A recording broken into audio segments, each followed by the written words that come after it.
પ્રધાનમંત્રી નરેન્દ્ર મોદી જમ્મુ અને કાશ્મીરમાં ચિનાબ નદી પર બનેલ ચેનાબ રેલવે બ્રિજનું ઉદ્ઘાટન કરશે। પ્રધાનમંત્રી નરેન્દ્ર મોદી જમ્મુ અને કાશ્મીરમાં ચિનાબ નદી પર બનેલા ચેનાબ રેલ બ્રિજનું ઉદ્ઘાટન કરશે।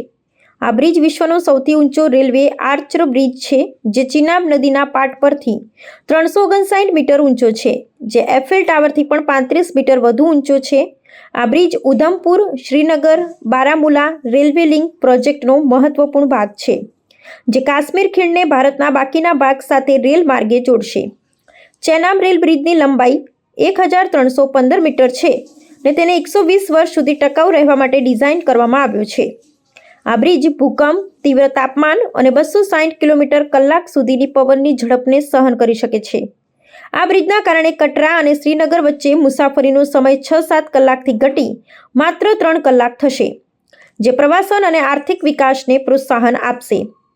આ બ્રિજની ઉદ્ઘાટન સાથે પ્રધાનમંત્રી મોદી કટરા શ્રીનગર વચ્ચે વંદે ભારત ટ્રેનને પણ હરી ઝંડી બતાવશે। આ ટ્રેન સેવા જમ્મુ અને કાશ્મીરના વિસ્તારોમાં મુસાફરીને વધુ સરળ અને ઝડપી બનાવશે। આ ઉપરાંત મોદી 46,000 કરોડ રૂપિયાના વિવિધ ઇન્ફ્રાસ્ટ્રક્ચર પ્રોજેક્ટ્સનો પણ શુભારંભ કરશે, જે આ પ્રદેશના વિકાસ માટે મહત્વપૂર્ણ છે। ચેનાબ રેલ બ્રિજ માત્ર ઇન્જિનિયરિંગનો ચમત્કાર નથી, પરંતુ તે રાષ્ટ્રીય સુરક્ષા માટે પણ મહત્વપૂર્ણ છે। આ બ્રિજ સેનાના જવાનો અને સાધનોની હંમેશા અવરજવર સુનિશ્ચિત કરશે, જે ભારતના પશ્ચિમ અને ઉત્તર સરહદો પરની સુરક્ષા માટે મહત્વપૂર્ણ છે।